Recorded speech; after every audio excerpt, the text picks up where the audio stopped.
ನಮಸ್ಕಾರ ಸ್ನೇಹಿತರೆ, ನಮ್ಮ ನಂಬಿಕೆಗೆ ಸ್ವಾಗತ ಸುಸ್ವಾಗತ. ಸ್ನೇಹಿತರೆ, ನಮ್ಮ ದೇಶದಲ್ಲಿರುವ ದೇಗುಲಗಳು ಬರೀ ಭಕ್ತಿಯ ಕೇಂದ್ರಗಳು ಮಾತ್ರವಲ್ಲ, ಶ್ರೀಮಂತಿಕೆಯ ತಾಣಗಳು ಕೂಡ. ಯಾಕಂದ್ರೆ ಸಾಕಷ್ಟು ದೇವಸ್ಥಾನಗಳಲ್ಲಿ ಯಥೇಚ್ಛವಾಗಿ ಸಂಪತ್ತು ಇದೆ ಅಂತಾನೆ ಹೇಳಲಾಗತ್ತೆ. ಅವುಗಳ ಖಜಾನೆಗಳು ತುಂಬಿ ತುಳುಕುತ್ತಿರುತ್ತವೆ. ಅಂಥದ್ರಲ್ಲಿ ಬಂಕೆ ಬಿಹಾರಿ ದೇವಸ್ಥಾನವೂ ಒಂದು. ಅದರ ಖಜಾನೆಯನ್ನ ಇದೀಗ ತೆರೆಯಲಾಗಿದ್ದು ಅಪಾರವಾದ ಸಂಪತ್ತು ಪತ್ತೆಯಾಗಿದೆ. ಹಾಗಿದ್ರೆ ಆ ದೇಗುಲ ಎಲ್ಲಿದೆ, ಅದರ ವಿಶೇಷತೆ ಏನು, ಅದರ ಖಜಾನೆಯಲ್ಲಿ ಏನೆಲ್ಲ ಸಿಕ್ಕಿದವು ಅನ್ನೋದನ್ನ ಈ ಸಂಚಿಕೆಯಲ್ಲಿ ಹೇಳ್ತಾ ಹೋಗ್ತೀನಿ. ಅದಕ್ಕೂ ಮುನ್ನ ನಮ್ಮ ನಂಬಿಕೆಗೆ ನಿಮ್ಮ ಬೆಂಬಲವಿರಲಿ. ಸ್ನೇಹಿತರೆ, ನಮ್ಮ ನಾಡು ದೇಗುಲಗಳ ನಾಡು. ಇಲ್ಲಿ ಲೆಕ್ಕವಿಲ್ಲದಷ್ಟು ದೇವಸ್ಥಾನಗಳಿವೆ. ಇವುಗಳು ಎಲ್ಲವೂ ಒಂದಲ್ಲ ಒಂದು ವಿಶೇಷತೆಗಳನ್ನ ಹೊಂದಿದೆ. ಅವುಗಳ ಬಗ್ಗೆ ತಿಳಿದುಕೊಳ್ತಾ ಹೋದ್ರೆ ಮತ್ತಷ್ಟು ಕುತೂಹಲಗಳು ಹೆಚ್ಚಾಗ್ತಾ ಹೋಗುತ್ತವೆ, ಕೌತುಕಗಳು ಕಾಡುತ್ತವೆ. ಅನೇಕ ದೇಗುಲಗಳ ಖಜಾನೆಗಳ ಬಗ್ಗೆ ಹೇಳ್ತಾ ಹೋದ್ರೆ ಅಚ್ಚರಿ ಮೂಡುತ್ತವೆ. ಅವುಗಳನ್ನ ತೆರೆಯುವುದು ಕೂಡ ಅಷ್ಟು ಸುಲಭವಲ್ಲ. ನಿಮಗೆ ಗೊತ್ತಿರೋ ಹಾಗೆ ಕೇರಳದ ಅನಂತ ಪದ್ಮನಾಭ ದೇಗುಲದಲ್ಲಿ ಇರುವ ಸಂಪತ್ತಿನ ಒಂದು ಕೊಠಡಿಯನ್ನ ಇವತ್ತಿಗೂ ತೆಗೆಯೋದಕ್ಕೆ ಆಗಿಲ್ಲ. ಅಲ್ಲೇನಿದೆ, ಅದೆಷ್ಟು ಸಂಪತ್ತು ಹುದುಗಿದೆ ಅಂತ ಇವತ್ತಿಗೂ ಹೇಳೋಕಾಗ್ತಿಲ್ಲ.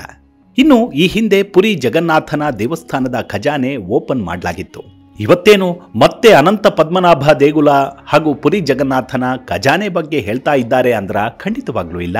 ಬದಲಿಗೆ 54 ವರ್ಷಗಳಿಂದ ಮುಚ್ಚಿದ್ದ ಉತ್ತರ ಪ್ರದೇಶದ ಬಂಕೆ ಬಿಹಾರಿ ದೇಗುಲದ ಖಜಾನೆಯನ್ನ ಇದೀಗ ಮತ್ತೆ ತೆರೆಯಲಾಗಿದೆ. ಈ ವೇಳೆ ಇಲ್ಲಿ ಸಿಕ್ಕಿದ ವಸ್ತುಗಳು ಸಾಕಷ್ಟು ಕುತೂಹಲಕ್ಕೆ ಕಾರಣ ಆಗಿದೆ. ಬಂಕೆ ಬಿಹಾರಿ ದೇವಸ್ಥಾನ ಇದು ಭಗವಾನ್ ಶ್ರೀಕೃಷ್ಣನಿಗೆ ಸಮರ್ಪಿತವಾದ ದೇಗುಲ.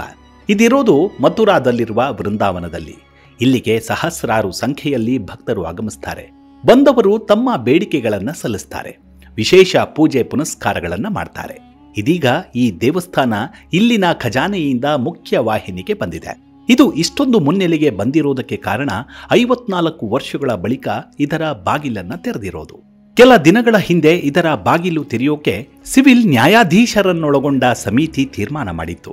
ಅದರಂತೆ ಈ ದೇಗುಲದ ಖಜಾನೆಯನ್ನ ಭಾರಿ ಬಿಗಿ ಬಂದೋಬಸ್ತನಲ್ಲಿ ತೆರೆಯಲಾಯಿತು. ಈ ಖಜಾನೆಯನ್ನ ತೆರೆದು ಸರಿಯಾಗಿ ಲೆಕ್ಕ ಪರಿಶೀಲನೆ ಮಾಡಬೇಕು ಅಂತ ಸುಪ್ರೀಂ ಕೋರ್ಟ್ ಇತ್ತೀಚೆಗೆ ನಿರ್ದೇಶನ ನೀಡಿತ್ತು. ಇದಕ್ಕಾಗಿ ಉನ್ನತಾಧಿಕಾರಿಗಳ ಒಂದು ಸಮಿತಿಯನ್ನು ಕೂಡ ನೇಮಿಸಿತ್ತು. ಘನ ನ್ಯಾಯಾಲಯದಿಂದ ಈ ಆದೇಶ ಬಂದಿದ್ದು ಜನರಲ್ಲಿ ಒಂದು ಕುತೂಹಲ ಮನೆ ಮಾಡಿತ್ತು. ಇಲ್ಲೇನಿರಬಹುದು, ಎಷ್ಟು ಸಂಪತ್ತು ಇರಬಹುದು ಅಂತ. ಆದ್ರೆ ಇದೀಗ ಅದೆಲ್ಲದಕ್ಕೂ ತೆರೆ ಬಿದ್ದಿದೆ. ಈ ಉನ್ನತ ಸಮಿತಿಯ ನೇತೃತ್ವದಲ್ಲಿ ದೇಗುಲದ ಖಜಾನೆಯನ್ನ ತೆರೆಯಲಾಗಿದೆ. ಸುಪ್ರೀಂ ಕೋರ್ಟ್ ನೇಮಿಸಿದ್ದ ಉನ್ನತಾಧಿಕಾರಿಗಳ ಸಮಿತಿ ಖಜಾನೆ ತೆರೆದಾಗ ಕಂಡು ಬಂದದ್ದು ಏನು ಅನ್ನೋದನ್ನ ಹೇಳ್ತೀವಿ ಕೇಳಿ. ಅಷ್ಟಕ್ಕೂ ಇಲ್ಲಿ ಸಿಕ್ಕದ್ದು ಏನಂದ್ರೆ, ಬಣ್ಣದಿಂದ ಲೇಪಿತವಾಗಿದ್ದ 2 ಬೆಳ್ಳಿಯ ಕೋಲುಗಳು, ಚಿನ್ನದ ಹಿಡಿ, ರತ್ನಗಳು ಹಾಗೂ ಪಾತ್ರೆಗಳು ದೊರಕಿವೆ. ಹಲವು ಹಿತ್ತಾಳೆ ಮತ್ತು ತಾಮ್ರದಿಂದ ತಯಾರು ಮಾಡಿದ ಪಾತ್ರೆಗಳು ಸಿಕ್ಕಿವೆ. ಇನ್ನು ಅವುಗಳ ಬೆಲೆಯನ್ನ ನಿಖರವಾಗಿ ಈಗಲೇ ಹೇಳಲು ಸಾಧ್ಯವಿಲ್ಲವಂತೆ. ಯಾಕಂದ್ರೆ ಅವುಗಳು ಸಂಪೂರ್ಣ ಮಣ್ಣಿನಿಂದ ಮುಚ್ಚಿ ಹೋಗಿದ್ದರಿಂದ ಅವುಗಳನ್ನು ಶುಚಿಗೊಳಿಸಿ ನಂತರ ಅಂದಾಜಿಸಬಹುದಂತೆ. ಇದಲ್ಲದೆ ಕೆಲ ಪೆಟ್ಟಿಗೆಗಳು ಕೂಡ ಪತ್ತೆಯಾಗಿವೆ. ಇದರ ಮೇಲೆಯೇ ಎಲ್ಲರ ಕುತೂಹಲ ನೆಟ್ಟಿದೆ. ಆದರೆ ಇವುಗಳನ್ನು ತೆರೆಯಲು ಆಗಿಲ್ವಂತೆ.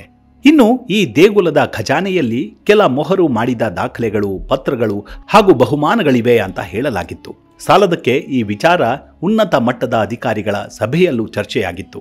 ಆದರೆ ಅಲ್ಲಿ ಅಂತಹ ಯಾವುದೇ ದಾಖಲೆ ಪತ್ರಗಳು ಸಿಕ್ಕಿಲ್ಲ. ಈ ಹಿಂದೆ ಈ ಖಜಾನೆಯನ್ನ 1971ರಲ್ಲಿ ತೆರೆಯಲಾಗಿತ್ತು. ಆಗ ಅಪರೂಪದ ಆಭರಣಗಳನ್ನು ತೆರೆದು ಸುರಕ್ಷಿತವಾಗಿ ಇಡಲಾಗಿತ್ತು. ಸ್ಥಳೀಯರು ಹೇಳೋ ಪ್ರಕಾರ ಹಲವಾರು ಕಲಾಕೃತಿಗಳು ಇವೆಯಂತೆ. ಅವುಗಳಲ್ಲಿ ಪಚ್ಚೆಗಳಿಂದ ಮಾಡಿದ ನವಿಲು ಹಾರ, ಸಹಸ್ರ ಫಣಿ, ಚಿನ್ನದ ಕಳಶಗಳು, ಬೆಳ್ಳಿ ಶೇಷನಾಗ ಇವೆಯಂತೆ. ಇತಿಹಾಸಕಾರರು ಹೇಳುವ ಪ್ರಕಾರ ಈ ಖಜಾನೆಯನ್ನ 1864ರಲ್ಲಿ ನಿರ್ಮಿಸಲಾಗಿದೆಯಂತೆ. ಇದನ್ನ ವೈಷ್ಣವ ಸಂಪ್ರದಾಯದಂತೆ ನಿರ್ಮಾಣ ಮಾಡಲಾಗಿದೆ. ಖಜಾನೆಯಲ್ಲಿ ಭರತಪುರ, ಕರೌಲಿ ಹಾಗೂ ಗ್ವಾಲಿಯರ್ ಸಾಮ್ರಾಜ್ಯಗಳಿಂದ ಬಂದ ಉಡುಗೊರೆಗಳನ್ನ ಹಾಗೂ ಭೂ ದಾಖಲೆಗಳನ್ನ, ಕೃತಜ್ಞತಾ ಪತ್ರಗಳನ್ನ ಇರಿಸಲಾಗಿದೆಯಂತೆ.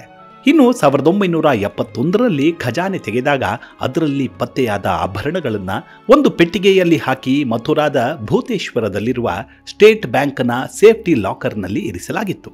ಇದರೊಂದಿಗೆ ಈ ಖಜಾನೆಯನ್ನ 2 ಬಾರಿ ಕಳ್ಳತನ ಮಾಡಲಾಗಿತ್ತು.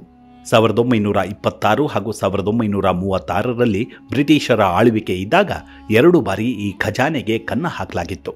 ಇದರಿಂದ ನೆಲಮಾಳಿಗೆಯನ್ನ ಮುಚ್ಚಲಾಗಿತ್ತು. ಬಳಿಕ ಕಾಣಿಕೆ ಸಲ್ಲಿಸಲು ಒಂದು ರಂಧ್ರವನ್ನಷ್ಟೇ ಬಿಟ್ಟು ಇದನ್ನ ಮುಚ್ಚಲಾಗಿತ್ತು. ಇದಾದ ನಂತರ 2022 ಹಾಗೂ 2004ರಲ್ಲೂ ಕಳ್ಳತನದ ಯತ್ನ ನಡೆದಿತ್ತು. ಆದರೆ ಅದು ಸಫಲವಾಗಲಿಲ್ಲ. ಸದ್ಯದ ಮಾಹಿತಿಯಂತೆ ಇಲ್ಲಿ ಸಿಕ್ಕಿರುವ ಪೆಟ್ಟಿಗೆಗಳನ್ನು ತೆರೆಯಲಾಗಿಲ್ಲ. ಅಲ್ಲಿ ಏನೇನಿರಬಹುದು ಅನ್ನೋದು ಪೆಟ್ಟಿಗೆ ತೆರೆದಾಗ ಗೊತ್ತಾಗಲಿದೆ. ಇನ್ನು ಇಲ್ಲಿ ದೊರೆತಿರುವ ವಸ್ತುಗಳನ್ನ ಎಲ್ಲಿ ಇಡಲಾಗುತ್ತೆ ಅನ್ನೋದರ ಬಗ್ಗೆ ಇನ್ನೂ ಮಾಹಿತಿ ಸಿಕ್ಕಿಲ್ಲ. ಕಳೆದ ಸಲದಂತೆ ಬ್ಯಾಂಕ್ ಸೇಫ್ಟಿ ಲಾಕರ್ನಲ್ಲಿ ಇಡಲಾಗುತ್ತಾ ಇಲ್ಲ ಸರ್ಕಾರಿ ಖಜಾನೆಯಲ್ಲಿ ಇರಿಸಲಾಗುತ್ತಾ ಅದು ಸ್ಪಷ್ಟವಾಗಿಲ್ಲ. ಇನ್ನು ಈ ದೇಗುಲಕ್ಕೆ ತನ್ನದೇ ಆದ ಇತಿಹಾಸ ಇದೆ. ಈ ಬಂಕೆ ಬಿಹಾರಿ ದೇವಾಲಯವನ್ನ 1864ರಲ್ಲಿ ನಿರ್ಮಿಸಲಾಗಿದೆ. ಇದರ ಇತಿಹಾಸ 16ನೇ ಶತಮಾನದ ಸಂತ ಹರಿದಾಸರೊಂದಿಗೆ ಸಂಬಂಧವನ್ನು ಹೊಂದಿದೆ. ಹರಿದಾಸರು ಕೃಷ್ಣ ಮತ್ತು ರಾಧೆ ಇಬ್ಬರೂ ಒಟ್ಟಾಗಿ ಇರುವ ಬಿಹಾರಿ ವಿಗ್ರಹವನ್ನ ಕೆತ್ತನೆ ಮಾಡಿಸಿದ್ರು. ಅದನ್ನ ವೃಂದಾವನದ ನಿಧಿ ವನದಲ್ಲಿ ಪೂಜಿಸಲಾಗ್ತಿತ್ತು. ಬಳಿಕ ಬಂಕೆ ಬಿಹಾರಿ ವಿಗ್ರಹವನ್ನ 1864ರಲ್ಲಿ ನಿರ್ಮಿಸಲಾದ ಹೊಸ ದೇವಾಲಯಕ್ಕೆ ಸ್ಥಳಾಂತರಿಸಲಾಯಿತು.